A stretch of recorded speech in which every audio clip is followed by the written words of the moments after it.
Gentleman from Utah seek recognition. Mr. Speaker, I move that the House suspend the rules and pass H.R. 6302, the Overtime Pay for Secret Service Agents Act of 2016. The clerk will report the title of the bill. Union Calendar number 658, H.R. 6302, a bill to provide for an increase in premium pay for United States Secret Service agents performing protective services during 2016 and for other purposes. Pursuant to the rule, the gentleman from Utah, Mr. Chaffetz, and the gentleman from Massachusetts, Mr. Lynch, each will control 20 minutes. The chair recognizes the gentleman from Utah.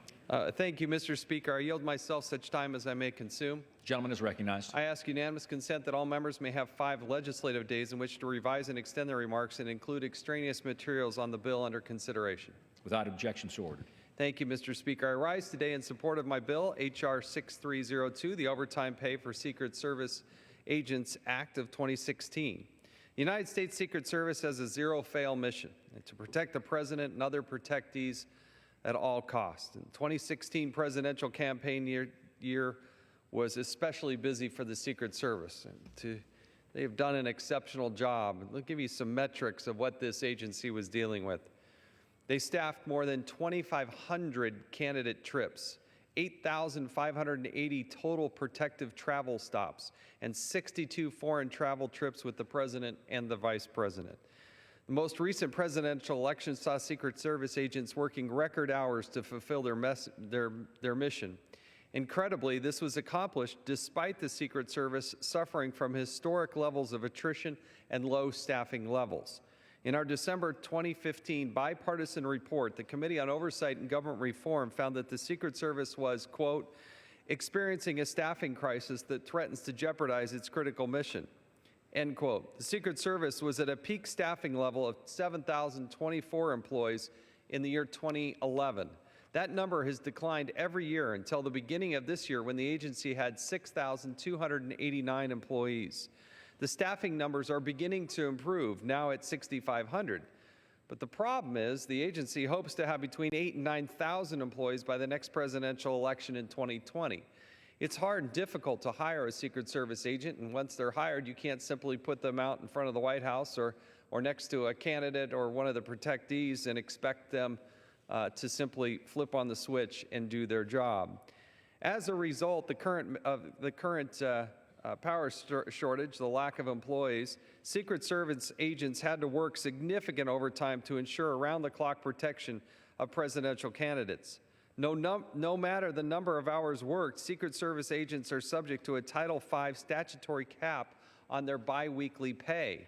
As a result, agents were not compensated for overtime hours worked that would have resulted in compensation beyond the cap during any pay period. Within the Secret Service, this became known as a max-out problem. These so-called max-outs contribute to the agency's low morale and exacerbate attrition. The excessive overtime also negatively impacts protective efforts. The agency needs fresh and energetic agents to fulfill a critical mission, one that they have to be in tune at every moment while they're on the job.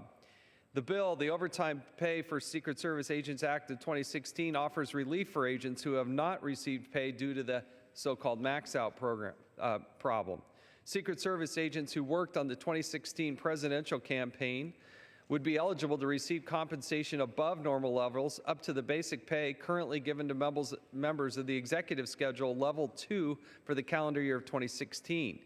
Every Secret Service agent with outstanding overtime would receive an additional compensation for 2016 under this bill. This is not a bonus.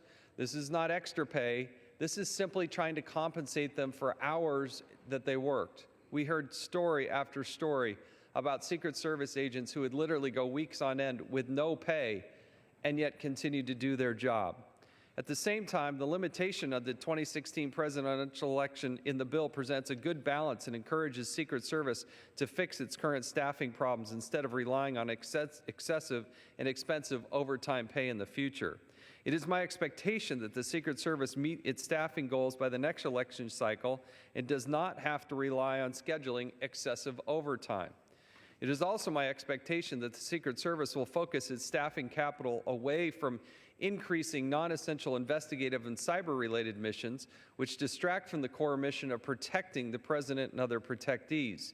These are There are currently 3 ongoing studies analyzing the Secret Service's non-essential mission of cyber investigation. And by the way, these non-protective mission usually takes more than half of their time. But certainly during a presidential election cycle, you can see the demand that was there. I'm very pleased in the bipartisan nature in which the committee came together to make sure that we're supporting the men and women who serve in the Secret Service. They have done so in a very admirable fashion.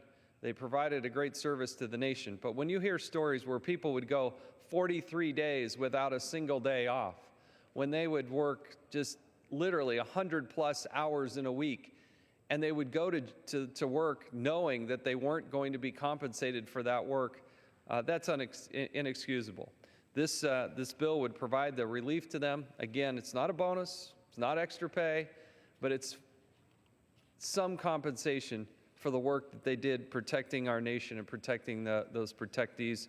And by all accounts, they did an exceptional job without any major incident in this 2016 election cycle. So I would urge the passage of this bill. Again, I appreciate the bipartisan nature in which we're doing this. And with that, I'll reserve the balance of our time. Gentleman reserves.